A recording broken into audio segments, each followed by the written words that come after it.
So I'd like to extend my gratitude to everyone who came here today. You're greatly appreciated and welcomed. I've been seeing incredible progress and discussion from each and every one of you on the server on Discord and on the CTMU forum. It is truly a blessing, an honor, and an enormous responsibility and privilege to get to facilitate this class. So thank you to everyone. The CTMU is a theory of complexity. It asks, how do systems become more than their constituent parts? And this turns out to be a very involved question. This is a common trick of atheists and materialists. They'll say, a dance is just a given number of people contorting their bodies in a particular formation, or the body is just the actions of its organs and tissues. But here is the sleight of hand. See if you can catch an atheist doing this. They are saying that a system that coheres and has meaning as a whole is simply, it's just a function of its constituent parts. But none of these constituent parts have that meaning, so it can't be reducible to the smaller parts. For example, not a single cell in my brain knows my name, but yet they all do. So how do things become complex? The answer has to do with a field of study called assembly theory and a year called 2017. Well, actually, it has to do with the CTMU, at least as far back as 2002, but academia discovered it a little bit later. Basically, assembly theory says that objects are not point particles with no coherence, but rather are defined by their potential future histories. Therefore, the process by which the potential becomes actual is the essential basis of reality. Chris Langan calls this paradigm sum over futures, as opposed to Richard Feynman's quantum mechanical formulation of sum over histories. And his interpretation of quantum theory is that in light of the Telek principle, which says that all changes in reality happen through a teleological process called Telek recursion, that distributes programming from the non-terminal domain to the terminal domain of the reality self-simulation, so sum over futures extends that and makes the process by which objects transition states fundamentally teleological. It is selecting from an expansive space of potential based on input from the primary and secondary tellers. So it has a constructive phase where it expands into its abstract probability space, and then a filtrative state where, based on the information provided by primary and secondary tellers, it then chooses one of those options for a possible future. So this process assembles an abstract assembly space that generates a hierarchy of potential futures. This is why certain events are more likely than others, even if they're not determined, based on teleology, the end or purpose submitted by the tellers. And so this is a teleological object, if you will, and then assembles all of the pathways that produce that object. So sum over futures is technically a theory of parsimony, which, similar to Occam's razor, means that a theory is most likely to be true if it has the fewer assumptions. Similarly, Telek recursion uses information from prior states and the programming from the teleological object, also called a telon, and constructs a pathway to achieve the emergence of the telon using a minimal number of operations. This means that once something is constructed, reality doesn't have to construct it again. It can build on itself. The word abracadabra in assembly theory, for instance, only takes 7 steps to assemble. For A plus B, and then we add an R, and then an A, and then a D, and then an A, and then a D. But then for the last 4 letters, we can add them all at once because the assembly space already knows how to assemble the string abra. So it's abracad plus abra, and that takes 1 step instead of 4 steps. Because abracadabra has 2 instances of the letter sequence abra, it does not need to add 1 letter at a time, but can skip the last 4 steps because the assembly space already knows how to make the string abra.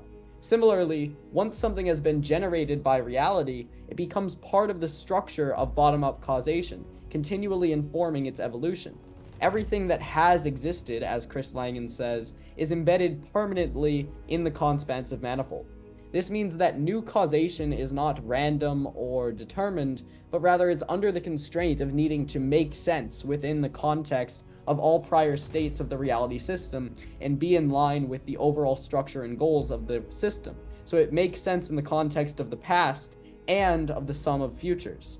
Thus, in the simple example we gave, abra, it can be produced over and over again. And the phrase abracadabra, abracadabra could be produced with only one extra step. Memory is intrinsic to the structure of nature. Thus, when we say that reality is in the process of self-identification, we also mean that it is in the process of self-discovery of new telons through its evolution.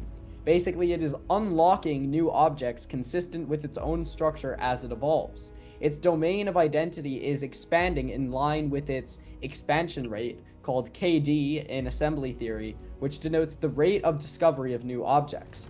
These designs are then embedded in the non-terminal domain. So basically, reality remembers what works and learns from its mistakes. Further, the approach of assembly theory allows us to specify what we mean when we say that something is complex. We mean to say that it has a high assembly index, meaning that it takes a very large number of steps to assemble it. Such a thing is very unlikely to occur without intentional guidance. Consider a monkey slamming on a typewriter.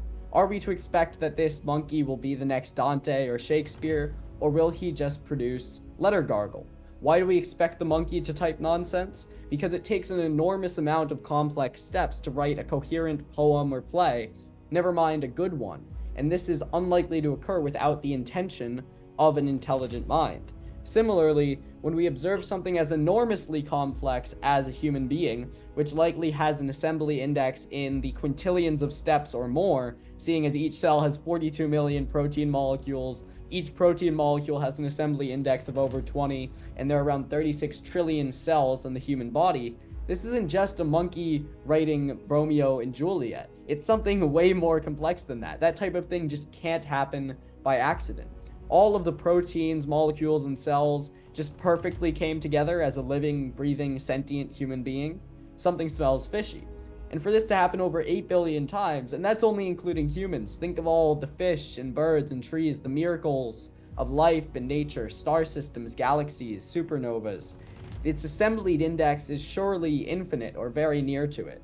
Occam's razor says we should side with the explanation with the fewest assumptions.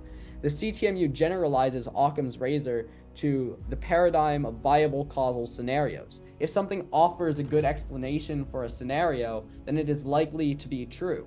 If the glove fits, then surely that is a viable explanation.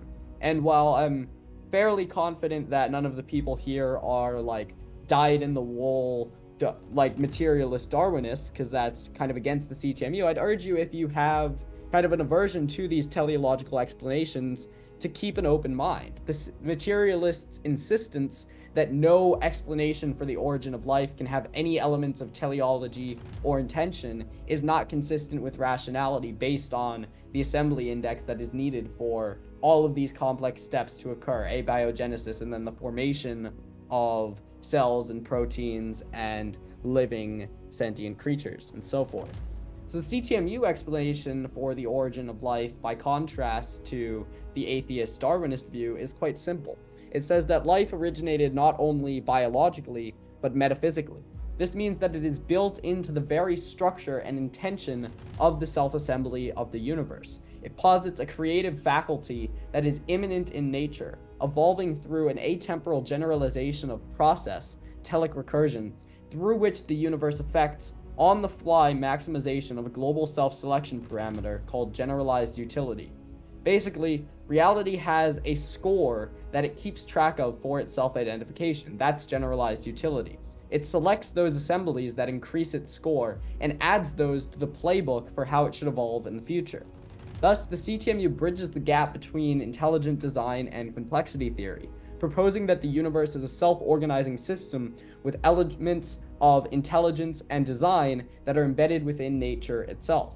There is no extraneous designing faculty that deterministically superimposes its pre-existing designs on the cosmos and on life. Still, these designs are selected based on cosmic and biological evolution themselves. The CTMU, therefore, is the only logical model of Darwinism, which states that biological life evolves by means of natural self-replication and self-selection. Telic recursion and sum over futures explain why reality's self-replication and self-selection achieve such a high assembly index over time. Reality has memory, cognition, and a plan, and it is constantly making itself better and smarter.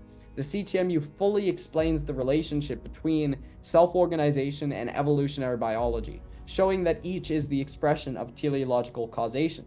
This is an axiom of the CTMU's perspective on evolution. Remember, product equals purpose, or more precisely, complexity equals teleology. Each entails the other. The CTMU provides a precise and parsimonious explanation for evolution, requiring the fewest possible assumptions to explain the complexity of life. By contrast, the traditional physical reductionism of the hard sciences has a very convoluted and muddled explanation. Some of the true believers in physical reductionism say that all life forms, nay, the entire universe, emerge through nothing but the random collision of atoms. How lucky we are to live in an unexplainably ordered and rational part of this stupid, barren cosmos. The key word here is unexplainable. In fact, there is no non-terminal domain, no programming, no design, no thought, just collision. How emblematic of the materialist worldview. Believing that you are a rational being in a stupid and pointless universe is a bit like a rebellious teenager who can't understand how someone as gifted and talented as he could be born to such dunces as his parents. Little does he know that they are actually wiser and more intelligent than he is. Similarly, believing that the universe has no intelligence, memory, design, or consciousness, whereas you do, is the peak of hubris. After all, you are a part of the universe. Therefore, it is at least possible for the universe to develop complex cognition, reasoning, planning, and goal setting. Is there any good explanation as to why it is not probable for these things to emerge? Probably not. Does the CTMU go the trendy route, then, among supposedly dissident scientists who say that the universe consists not of matter or energy, but information at the fundamental level? As a matter of fact, no. Chris Langan says, unfortunately, this new form of reductionism, that being informational reductionism, is as problematic as the old one. As mathematician David Berlinski writes regarding the material and informational aspects of DNA, we quite know what DNA is. It is a macromolecule and so a material object. We quite know what it achieves, apparently everything. Are the two sides of this equation in balance? More generally, Berlinski observes that since the information embodied in a string of DNA or protein cannot affect the material dynamic of reality without being read by a material transducer, information is meaningless without matter. The CTMU overcomes all forms of dualism and instead says that matter and information are self-dual representations of the nature of deep reality. The deep reality, which consists of the programming domain, uses information and matter as self-dual elements for the expression of its teleological objects and the completion of its telons. We can't just focus on matter or information. We can't even focus on both matter and information without either relegating one to secondary status or not seeing them within the context of the bigger picture, the self-fulfillment of the universe. Thus, informational and material complexity, as well as intelligent design, are intrinsically linked as display and programming elements of the reality self-simulation. Intelligent design is properly attributed to the mental part of the universe, where universal mind is considered to be a self-generative and self-synthesizing informational system that processes abstract information, abstractly representing matter and its extended relationships. This matter is then instantiated in the minds of secondary tellers through perception, or secondary images of the primary teller that happen to live in material reality. In the real world, if you throw yourself off of a building, you're dead. But if your mind stops processing information, you're dead as well. Both of these are essential to life. Chris Langan writes thusly, "What is now required is thus what has been required all along. A conceptual framework in which the relationship between mind and matter, cognition and information, is made explicit. The framework must not only permit the completion of the gradual, ongoing dissolution of the Cartesian mind-matter divider, but the construction of a footworthy logical bridge across the resulting explanatory gap. There are two kinds of complexity that the CTMU must account for: irreducible complexity and specified complexity. Irreducible complexity argues that if a part of a complex system were removed, the system as a whole would not function. So how did the system create itself in the first place? The system can't have evolved by piecemeal small modifications, but must have in some way evolved all at once, because each part, if you're adding like just a little bit of little inkling of this part's going to in the future assemble an ear, that's not of evolutionary value yet until it's completed. So natural selection, as formulated by the Darwinists, would never recognize that an ear would be something of functional value for survival and reproduction until it were fully formed.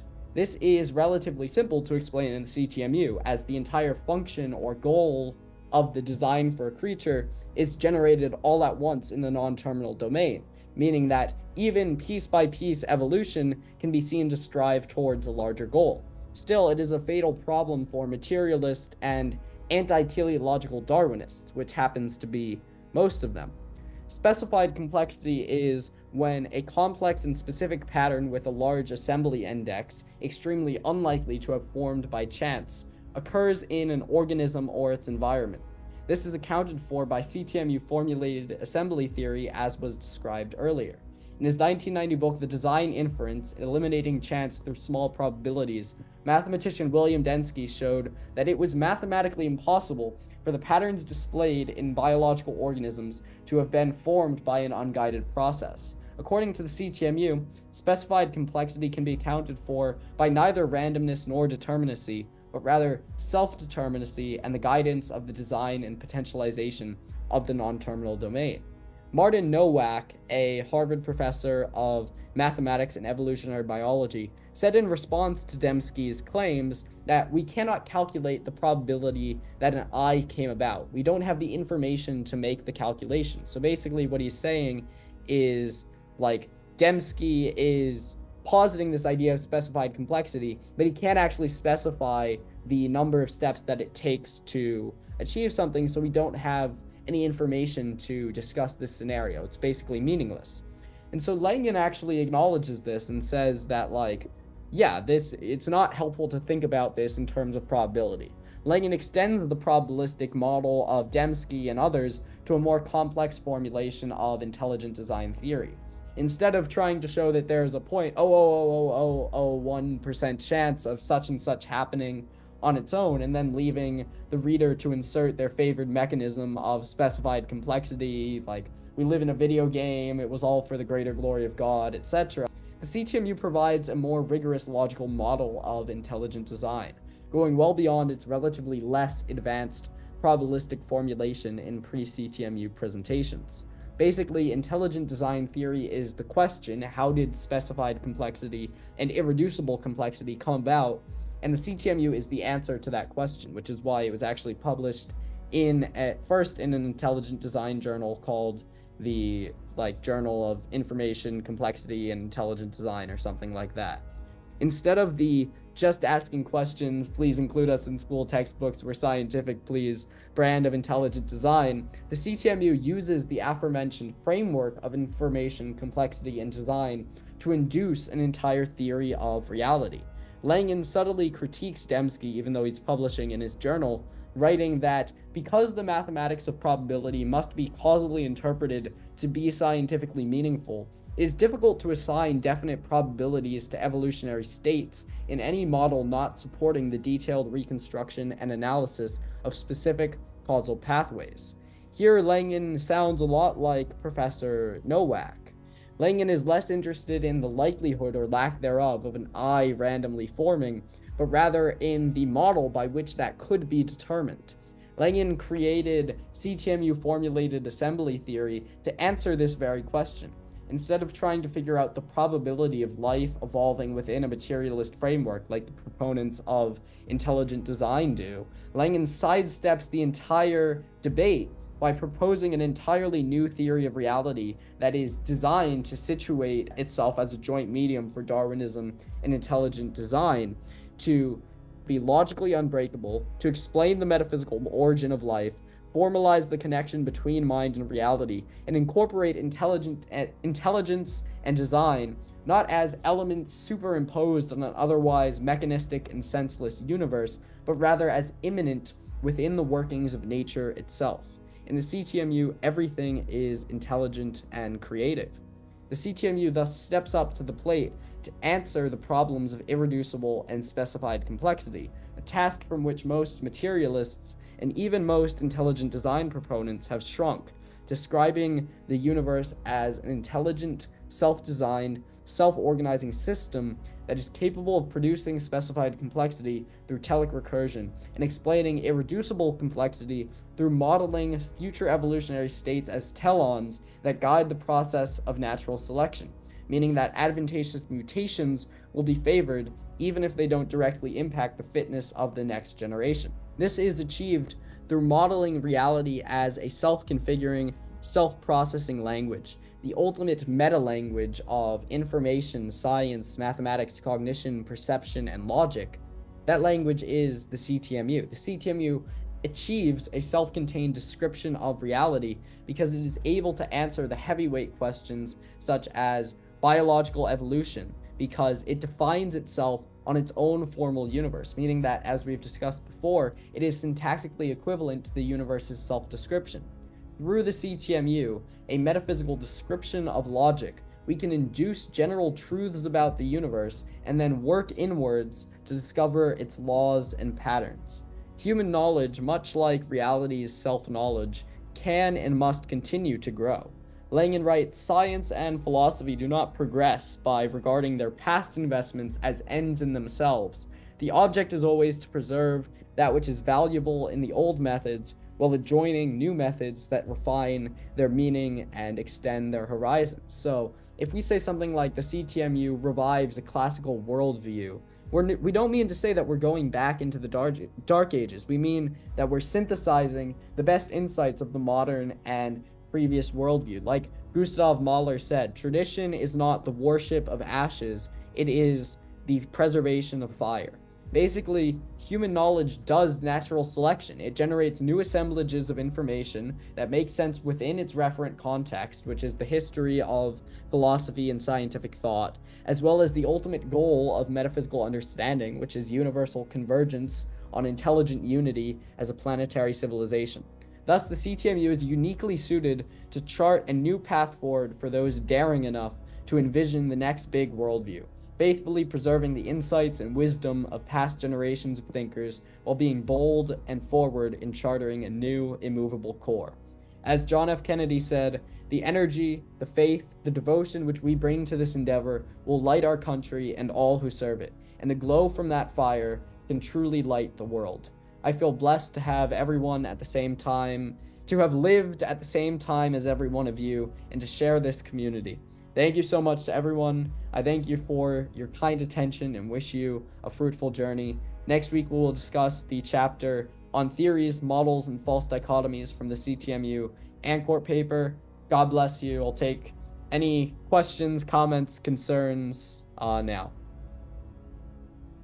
Thank you. I have a question. Yeah. I'm sorry. My question is fairly simple. So, would you say that telic recursion and the way of intelligent design is the proof that I hear Langen talk about on the existence of God? I would say that it's one of the proofs of the existence of God. The most simple one is the one which we've discussed before, which is the CTMU idea of the ontological argument, which says that essentially for ontology, for being itself to exist, there has to be this self-dual relationship between the intention and extension of reality. So the existence and attributes of this deity, who we give the name God, can clearly be seen through the metaformal syntax of the CTMU and the attending revision of the historical ontological argument, which has been admittedly weak in past presentations. Like Anselm seems to say, like,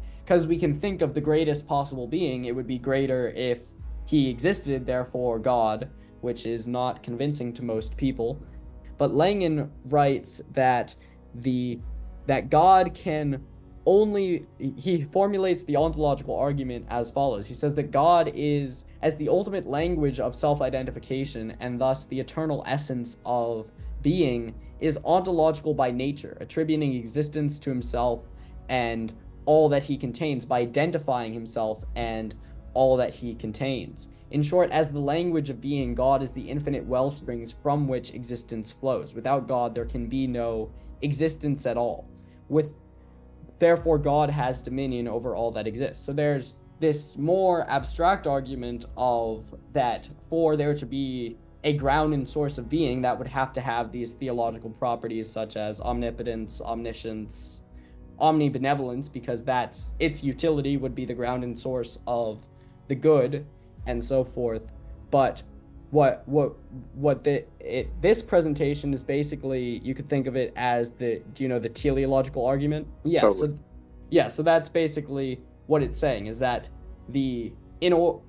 to explain all of these things like specified complexity and the high assembly index, which is actually a formalization of, it would take quadrillions and maybe even more intentional steps for any one of these processes to work. It's a simpler explanation to say that there was a teleological process that guided its evolution, therefore that is the best explanation, and the CTMU has a formal model of that. So that works both as a proof for God, because how would this incredible design and complexity have emerged, but it also works as a proof for the CTMU, because Occam's razor says we should side with the explanation with the fewest assumptions, and the CTMU has a lot fewer assumptions and a lot fewer holes. In fact, it doesn't have any besides from its self-induction as a model. So the standard scientific materialist framework. So you're exactly right, that this is basically what we're talking about is not just about the origin of life. It is actually a very advanced formulation of classical proofs for God. Thank you very much. Thank you. I have a question. Yeah. I recently went to see the documentary Deep Sky, and it's about this telescope that watches a very detailed image about galaxies and everything, and it's around this topic of complexity. How do we explain all these trillions of billions of stars all around us? It seems the way the materialists could see it, they could say that the universe creates a lot of purposeless things, right? And so they could say, well, what's really driving is something that is also purposeless, because there's no life there, or maybe there is, right? But how do we explain the lack of economy? Let's say there's not the Earth, but there's like billions and billions of stars that they are created, and only on Earth, so far as we know, that there is life, there is complexity, that understand the cosmos, and so on. Yeah, that's a great question. And in my personal view, that there is actually, I believe that it's incredibly likely that the universe is essentially filled with life, and that a high percentage of those stars that are habitable actually have developed biological life. And the reason for that is because and we can think about this not just based on anecdotal reports, but just based on logic, is that if the universe consists of this thing called telesis, which is basically, you can think about it, energy which is specifically directed to create and represent itself in the form of life and the self-recognition of the God. So its goal basically is to create life and to create the habitats for life, which would be like stars, solar systems, planets, etc., and then the ecosystems thereon. So basically, the question is like, so what's the question there again? When you think about theology, you think you're creating something with a very specific purpose, but it seems that the universe is creating hundreds of billions of stars to have purpose in a few of them, let's say. So how do we explain all that is generated that seems to be purposeless from our point of view?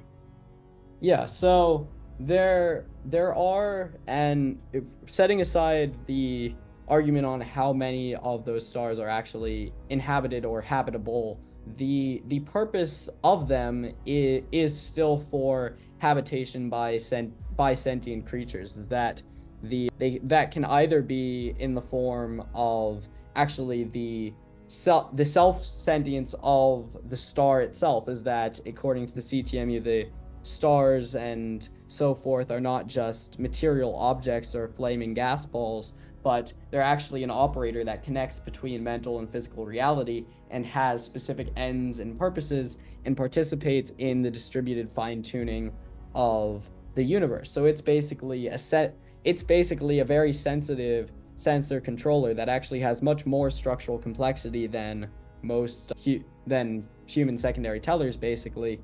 And that is striving to then basically and this is for those who are Christians here. This is this is talked about in the Bible, is that in the book of Psalms, King David calls the stars the sons of God, B'nai Elim, which basically means that that God shares authority with the stars, with the celestial objects and celestial beings over the universe. And so these are basically conceptualized that their terminal instantiation is as stars and as the nexus of solar systems, but their non-terminal identity is basically like a chorus of angels. This is what William Blake says, one of the greatest poets of all time. He says that when I see the sun, I don't see like a flaming gas ball, a disc that is on fire. What I see is a chorus of angels chanting to its creator, "Holy, holy, holy is the Lord of hosts. The whole world is filled with his glory." And so everything in existence, even if we don't know its purpose, is created for the greater teleology, the greater end and purpose of the reality system.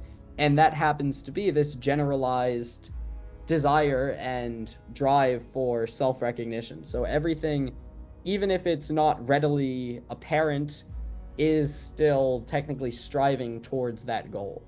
I don't know if that really answers your question, but that's what I got. Yeah, that resonates with me. Thank you. Amazing. Thank you. I have, if you don't mind, Tommy, I also have an answer to that as well.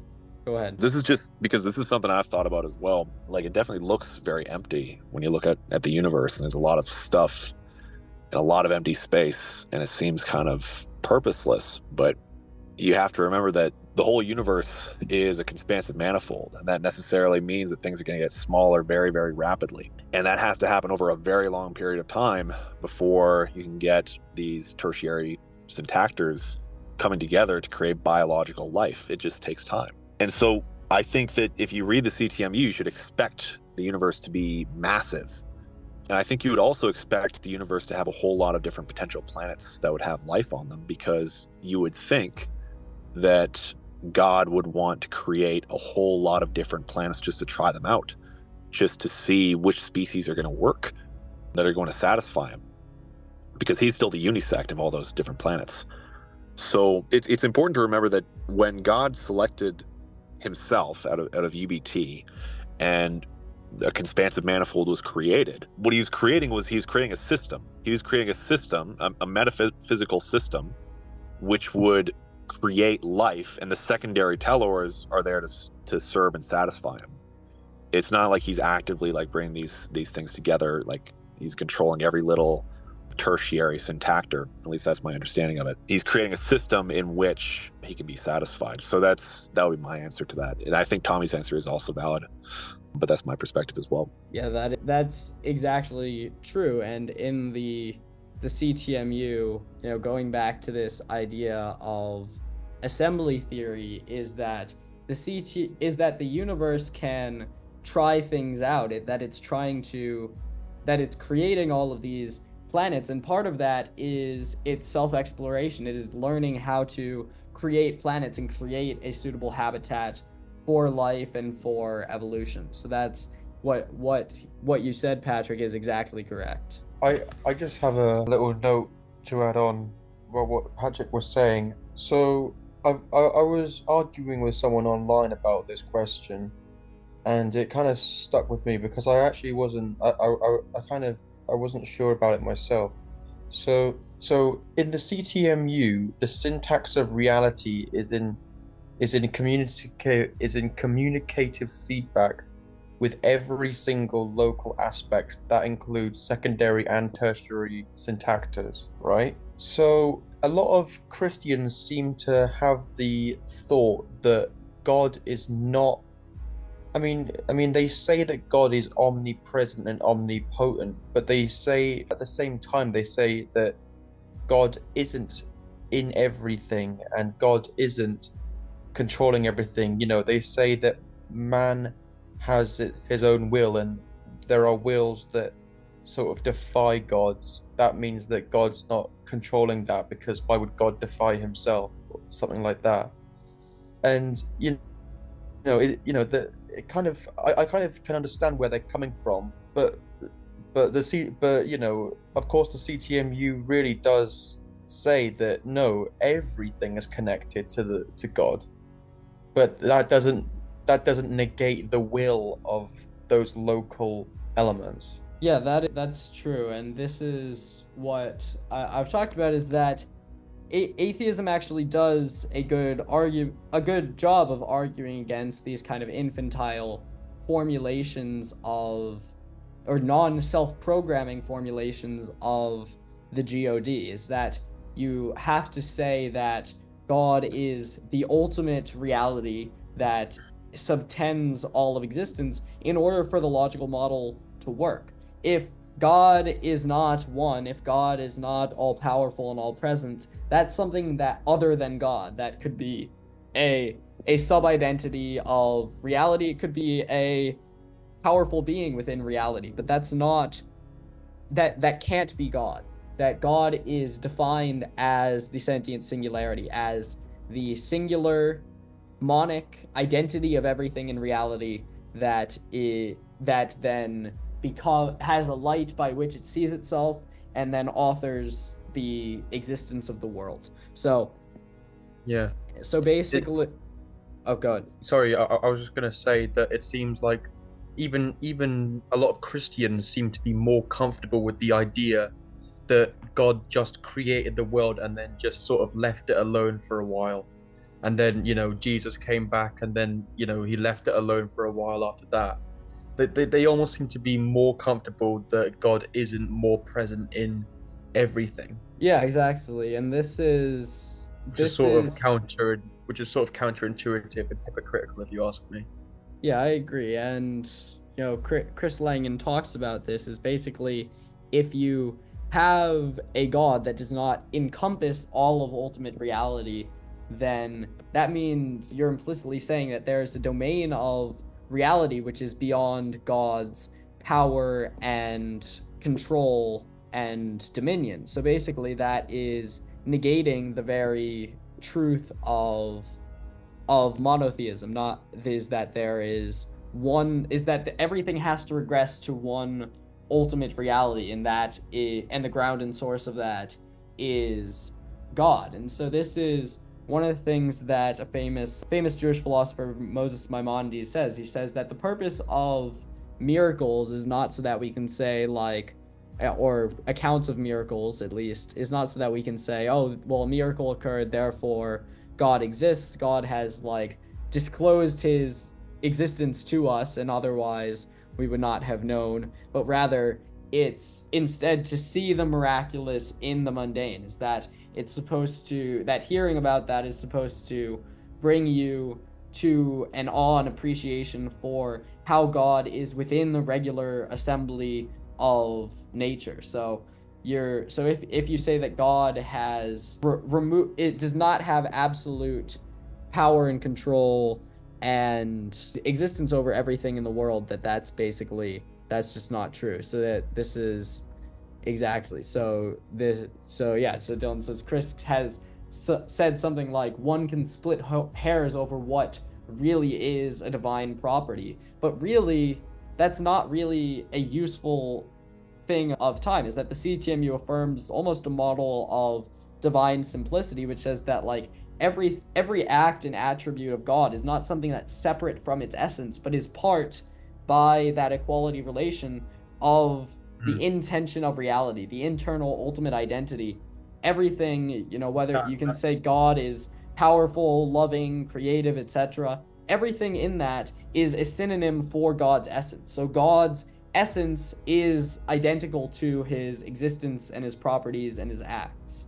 So there's no way to separate God from nature. That's a really good point. Yeah. it seems like even theistic people are intentionally trying to separate God from the creation because it's hard to look at a creation that appears dysfunctional and you want to blame the creator, don't you? If you're a bit wiser, a little bit more educated, then you know that there's a lot more lore behind it, let's say. Yeah, and I'll say also, like, I'm not trying to dunk on religious people. It's like this is actually what the sages and teachers of, for example, Catholicism, Judaism, etc. say. Moses Maimonides says, obviously, about divine simplicity that for everything, God's attributes are identical to his essence. Saint Thomas Aquinas, one of the doctors of the Catholic Church, defines God as that being in whom existence and essence are identical.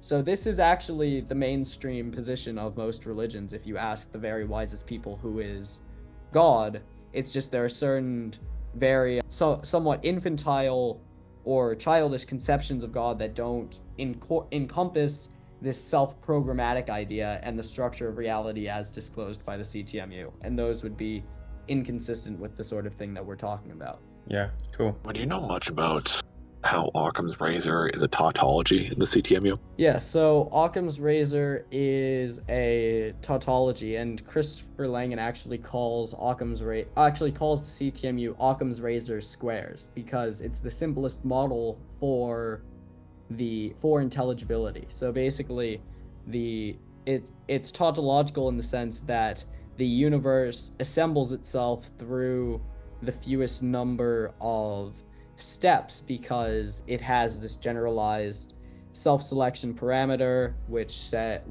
says that it should basically expend the least telesis, the least energy on any particular end or goal, which are encompassed in telons.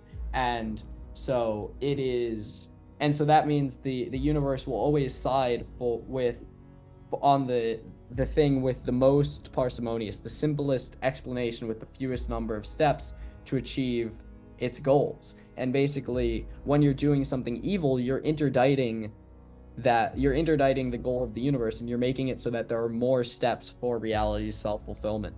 So the CTMU, I don't know if you can quite say it's a tautology. Surely it reduces ultimately to a tautology. But basically what the CTMU would say is that Occam's razor is basically the epistemological aspect of that ontological fact, is that the being property, the ontology, is that reality always chooses the fewest number of steps because that is what is most advantageous for its self-fulfillment.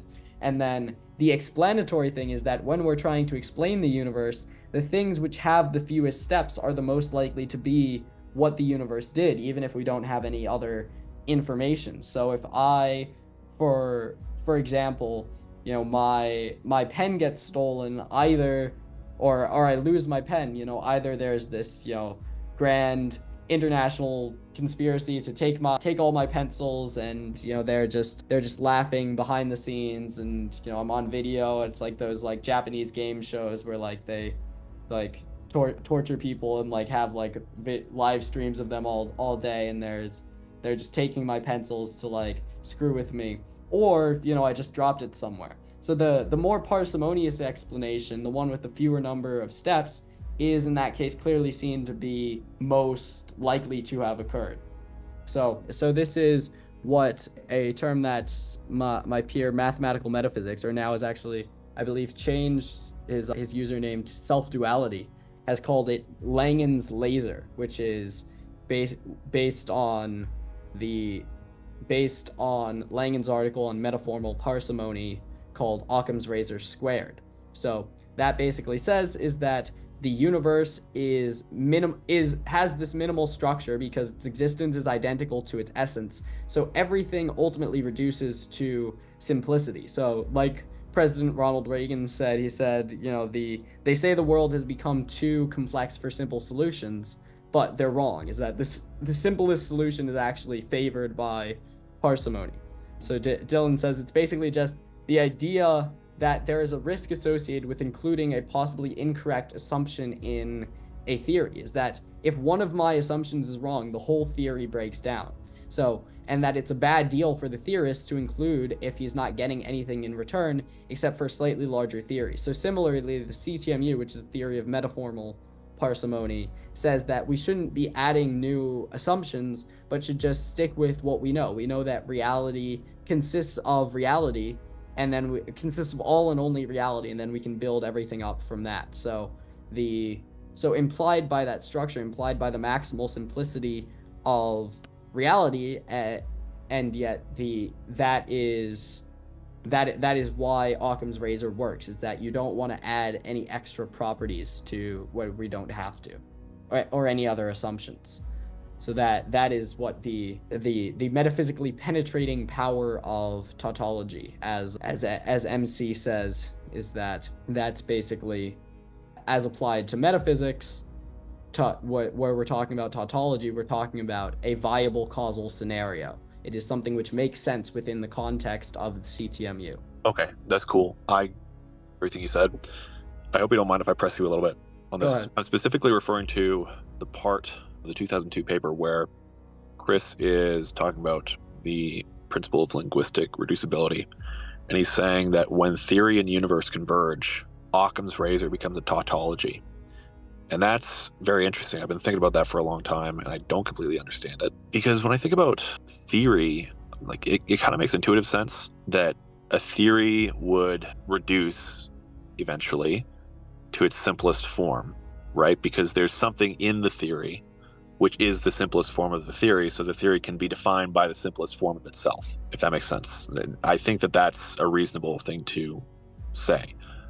But also I think about the non-terminal domain, and I think about this flurry of spheres, a whole bunch of spheres interacting with each other, and it looks very complex, and it's constrained by this invariant rate of expansion.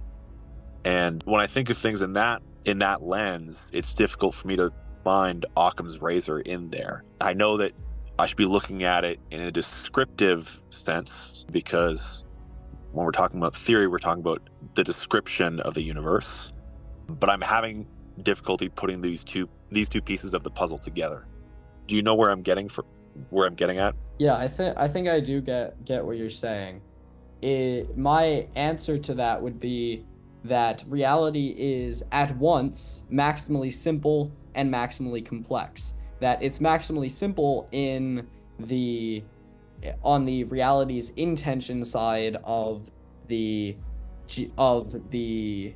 analytic reality closure. So that says reality's intension is equal to reality's extension. At its essence, it is simple, undivided. Everything that emanates from it is just a sublanguage of its essence, of its ultimate basis of existence. So there is nothing that is actually separate from that ultimate identity. So everything is one, and it is maximally simple. On the other hand, there is an assembly index, as I alluded to in the presentation earlier, of the universe, which is basically infinite. Like you said, it takes all of these interpenetrating swarms of inner expansive domains, and these are all interacting with one another, and there is all of this incredibly complex dynamics of design and potential occurring in the non-terminal domain, and then very complex mechanics occurring in the terminal domain. And it would seem as though there are basically an infinite number of steps that are needed to achieve this incredibly coherent existence. Nevertheless, we require a parsimonious explanation for anything that occurs in reality. So Langen says where theory and universe converge, Occam's razor and physical principles of economy become tautologies. So when we're talking about the CTMU's explanation for reality, it's always looking for the simplest possible explanation, like we said earlier. But it's also looking for the principle of economy, which basically says that reality should buy something. If you can think of you can think of telesis as money and generalized utility as the product. Reality wants to buy up as much utility. It wants to expend its telesis with the fewest possible steps and configurations, and it wants to achieve its optimal outcome. So reality is basically trying to use that principle of economy. It's trying to use that simplest number of steps within the context of its tautology such that its existence matches its essence. It's not buying anything that, perverts its essence or negates its essence, but rather it's buying something that extends its essence. So it's constantly seeking to maximize its generalized utility. And so that's why reality in the CTMU paper is called a self-simulative scratch pad that evolves on the fly according to a generalized self-selection parameter, which is generalized utilities. That everything is a self-simulation, which is tautological in terms of inclusion within reality, as well as maximally simple, and yet has basically infinitely complex self-expression for the economic purpose of its maximal self-identification. So in that way, Occam's razor and physical principles of economy, which says that we should buy, or we should explain things as simply or as cheaply as possible, are tautologically true when it comes to telic value and when it comes to epistemology. So those two things are reduce ultimately to that x equals x relation as generic properties of the metaformal system. Okay, that's very interesting. You're framing it more as an optimizing system. I was thinking more of it in terms of like a theory and how theories get reduced just by virtue of its own internal logic. But there is a connection there to be made. So, but that's all very interesting though. So thank you. Yeah. And Dylan says, because not all assumptions are equally plausible, there's a question of how complex a theory needs to be for the job of explaining what it's about. There's a question of what you already know. So that's exactly true, is that we're basically trying to figure out, based on this idea of Occam's razor and physical principles of economy, which explanations are the most accurate based on the internal logic of the theory that we're talking about. And the ones that accurately and faithfully describe the universe are actually true about the universe. So it's on that level that theory and universe converge, is when you have a true and parsimonious explanation for how something occurs in reality. And that doesn't need to be complex. There are simple answers to a lot of these things. Okay. I think you broke up a little bit there, Patrick. Internet. Yeah, I was just saying that makes sense, that's all.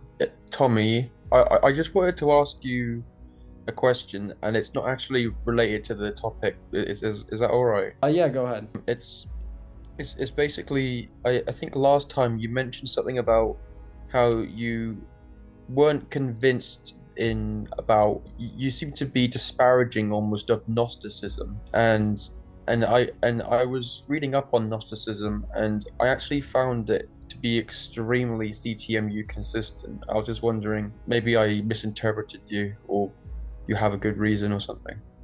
Yeah, this is something that I talked about with Bishop, and the bishop in his name is that he Louvel Delon is a Gnostic bishop, and I'm actually willing to fully come out on this and say that I was wrong, both in whatever I said in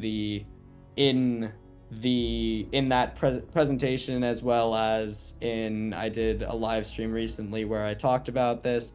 And I think I pretty much strawmanned Gnosticism, and basically I do agree still against the points that I was arguing, which is essentially this idea of dualism between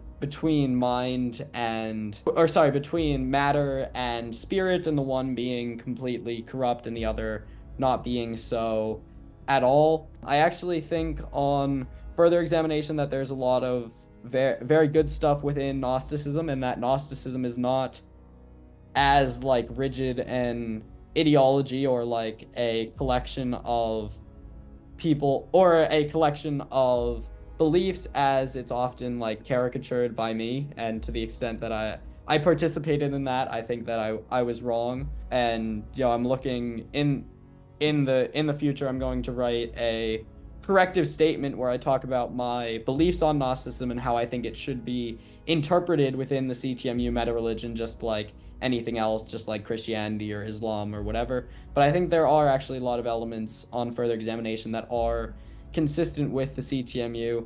I'll actually, for the rest of your question, for how the Gnosticism is consistent with the CTMU, if you're okay with that, I'd ask Bishop that if It's simulation. It's really deep into simulation. The whole Gnostic outlook is that this material universe, or material universe as we see it, is a simulation of a sort of almost like a demi or a demigod that has divine creative power, but is not as perfect as the ultimate divine being, which is reality as a whole. I think Gnosticism is very much focused on sort of trying to identify the simulation in the flawed system, I think. Yeah, so Bishop, as someone who is, now learning the CTMU and is obviously incredibly fluent and has dedicated a lot of your adult life to learning Gnosticism and running a church and being a religious authority therein. How do you see the connection between the CTMU and Gnosticism? I read what you wrote me at length, but feel that I would butcher that to answer MC's question. I definitely agree that the terminal domain is where the demiurge is functioning, and that reality as we perceive it is a self-simulation and is illusory. It is. They are like, as Donalds would say, I think it's Donalds would say, they are like icons on a computer screen, and that's the terminal domain. And go ahead. Or to use the Platonic idea, they're like shadows on the wall of the cave. Correct. And that is really what the Gnostics were getting at when they were saying corrupt, in my opinion. They were getting at that thing. But at the time, they were in a theological debate with other Christians of a different type, who were making statements about the world that is around them, and that so they just had a different view. But I ultimately believe that they are very reconcilable within the CTMU, because I believe it is the metaphysical, metaformal system which all religion is placed. So yes, I like where you were getting. Yeah, could I ask you a further question about that? Because where my concern, I guess, sort of kicked in, is that what I was thinking earlier when I said a number of those things about Gnosticism is basically that it almost seems that, from the little bit that I've heard of Gnosticism, or at least the presentation by some thinkers, is that it's almost as if the creation of material reality was a mistake, or it's a privation of what God was trying to do, which is, and that our goal should be to escape reality. Is that? Oh, go ahead. A lot of schools do, a lot of lineages schools, whatever you call it, they do kind of say that they go the whole spectrum. So some of the Valentinians would say that is not true at all, and some of the, I can't think of who's on the other left of that, but some of them would say it is totally corrupt.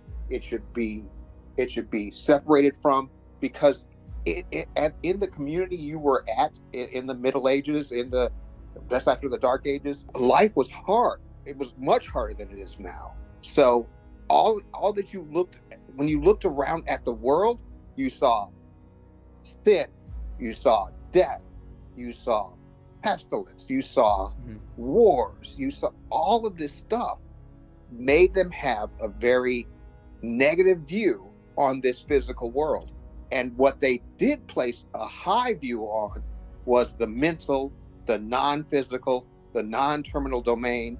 So yes, some of them would have said, we need to get out of this terminal domain. This terminal domain is bad. We need to transcend to the higher realm, which is what a lot of Christians nowadays say when they're like, we want the rapture to come and we want to go to heaven. We want to get out of this world of contention and paradox and fighting and division and go to a more holistic, internal, spiritual world. I think the CTMU does an amazing job of taking that and making that very plain, and making that you don't have to throw out the baby with the bathwater, get rid of the terminal domain in order to get your goals. I don't know if that, yeah, your telic goals, that would be telekinesis. So you don't have to do that. But at that time, they didn't have that. So their metaphysical way of doing that was going into the metaphysical realm and not staying in the physical. Yeah, so I guess my closing thought on that for now, and I'd like to at some point in the near future have a more in-depth conversation with you on this, is that Gnosticism, just like any other religion or philosophy, is, you know, needs logical interpretation, because obviously, you know, there are all these, as you've said, there are different interpretations and divergences within that tradition. But I think my previous comments seem to suggest that there's no way that it can be logically interpreted, and that, but I don't think anymore that that's true. And I think that the core structure is actually incredibly, and I'm actually impressed by how CTMU consistent it is. So I'll take full accountability on that and say that I think that I was broadly wrong. Thank you. I appreciate that. Just from my side, thank you guys. Says Hermeticism is also very CTMU like. Yeah, so I also have a video that I'm gonna do at some point in the near future on the 7 Hermetic principles and how those are in a lot of ways similar or adjacent to the fundamental principles of the CTMU. Can I add a little bit there? Yeah, go for it. Hermeticism and Gnosticism are so close. They're just separated by a hair's breadth. They both descend from Platonic philosophy and Neoplatonic philosophy. They have so much in common that yes, I would love to see that video. Can I ask Bishop? I know that Hermeticism, you know, its origins are shrouded in mystery, but the lore is that it comes from the 3 initiates, or the 3 Hermes, which is sort of symbolized in one person, which is Hermes himself, which, you know, we don't know whether he actually existed or not. That's all mysterious. But what was like the central figure who sort of started Gnosticism? There wasn't really a central figure that started Gnosticism. It was a movement within Christian thought. There is some belief, and it is very unclear. It is very murky onto that. And I wouldn't even, I don't want to disrespect anybody. So Hermes Trismegistus is also a pseudonym. It's like a lot of the books of Gnosticism. All of those people were not. They used code names. They're spiritual ideals, not necessarily people in my book. So I'm not. You know, I've heard that argument a lot. That, you know, I've even heard people talk about the 12 disciples in Christianity as spiritual ideals, and they didn't actually exist. But I'm more of the idea of narrative psychology or narrative identity, or I think it's narrative identity, and that's that God actually communicates to us our humanistic ideals in the form of saints, and they actually live on this earth, and they have a karma or a dharma, and they fulfill their role. But, you know, that then becomes part of the recorded history of the world, and we remember those saints, and those are ideals, and they really existed, but they're ideals at the same time. It's like We I don't believe that you have one or the other. I think that you have actually both. I will agree with you on that. We call that mythic personages, and the truth is that many of our stories come through that mythic personages, which is like an angel. It's like a whatever you call it. It doesn't matter what you call it. That Yeah, knowledge comes directly from and through the Most High God, whatever your name for Him is, and yeah, comes to the people at the time when they need it to yeah, educate them in some way. yeah, Totally. yeah. That's always been my feeling when an atheist try and reduces it to say, oh, it's just a story, or oh, it was just a person. But no, of course, it has to be both. Totally. I mean, and people do that. People did that on all the spectrums for Christ, for Yeah, Christ Himself. And I mean, with the apostles, we have a lot of proof that the apostles and that Christ existed. But yeah. We def. I don't even I have mean, they let themselves be tortured to death. That's pretty good proof, in my opinion. right, right. But I don't even Yeah, have an issue if you say to me, well, He doesn't really exist. I'm like, okay, fine. There's some cults of Islam, or some, I shouldn't say cults, but there's some lineages of Islam that some will say Jesus Suferian. did not die on the cross. They make a Yes, big deal about it. They're like, Jesus did not really. die on the cross. It was somebody else up there or whatever else. And Yeah, I'm well, like, I don't care. that just sounds like Islam heresy to me.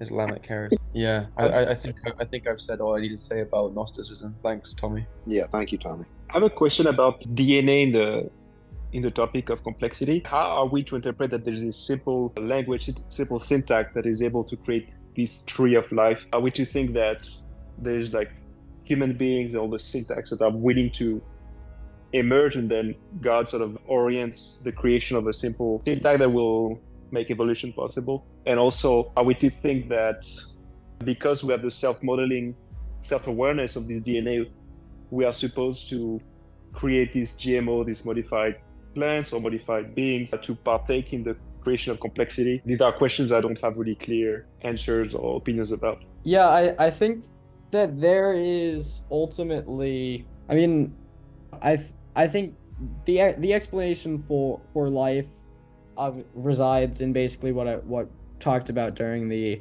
seminar today, which is this sum over future paradigm whereby there is this metaphysical drive for life that is then expressed in how the universe assembles itself, and that happens over time, and the universe is trying to perceive itself and think about itself, and it ultimately has reached at life as a good way of doing that. As for like GMOs, I don't know if there's like a metaphysical prohibition against this, but I don't think it like ultimately. But I think Chris Langan has said that he doesn't like GMOs. I don't have any real information on the topic, but I think that's from like an environmental and a health perspective. I don't know if that has to do with like a metaphysical principle that it's like absolutely forbidden to have genetically modified organisms. He says he actually says that this could be something that is causing cancer, is the pollution of the environment with toxins, radiation, and GMOs, as a lot of these cancers have been rising in lockstep, and you see this kind of correlation between them and all of these alleged miracles of modern chemistry and biology. So I think that there is probably an issue with genetically modified organisms, but I don't think there's any suggestion that it's never acceptable to do that gene modification. And there are a number of examples, such as, now we have kind of this idea of like CRISPR, that we could possibly prevent certain genetic diseases. And that actually, I'm not sure, but that could be a positive thing from the CTMU perspective of preventing dysgenics, and just from a moral standpoint, to prevent very very deadly and tragic hereditary diseases. So I personally don't think that is like that's immoral, but I'm not sure. Can I add something, Tommy? Just a thought of my Yeah, go ahead. my thought my the place where I find issue with the genetic modification crew comes when they believe that they can do it better than God has already done it. and I say that as long as they are willing to learn from their mistakes, not push it on people, not try to say that they're above reproach, like don't argue with science, that kind of thing, I have no problem with it. But when it does cross that line, I believe you are stepping in the way and putting yourself at a higher place than nature. Yeah. So yeah, I think that there is this idea. This is something I wrote a paper about. I read Frankenstein recently, and this idea of trying to exceed the power and knowledge of God, and going after this very very secret knowledge. And this is also something I was talking about with Greg Wilford. The difference between power and dominion is that power is basically going to be intrinsically corrupting unless you use that towards dominion and towards service to others and service to the creator. And so as Dylan says here, is that like if you're using genetically modified organisms towards like the ends of like a trying to pollute the environment for your own nefarious gains as part of a like global elite, then that's like not probably on average going to increase the net utility of the ultimate what you're trying to do. But that doesn't mean that there's like a metaphysical prohibition. It's just like practically that what's being done is bad, and even if it has or sounds like it has good intentions, that there's often a more nefarious thing around that for like why is there such a push around genetically modified crops and so forth. And that's actually could be even when it could be very bad for human health and how we are supposed to be living. But I don't know the scoop on GMOs. It could also be that there is actually like an ethical reason based on the CTMU of like why we shouldn't be partaking in that at all and should just be trying to live in harmony with the earth without doing that improvement.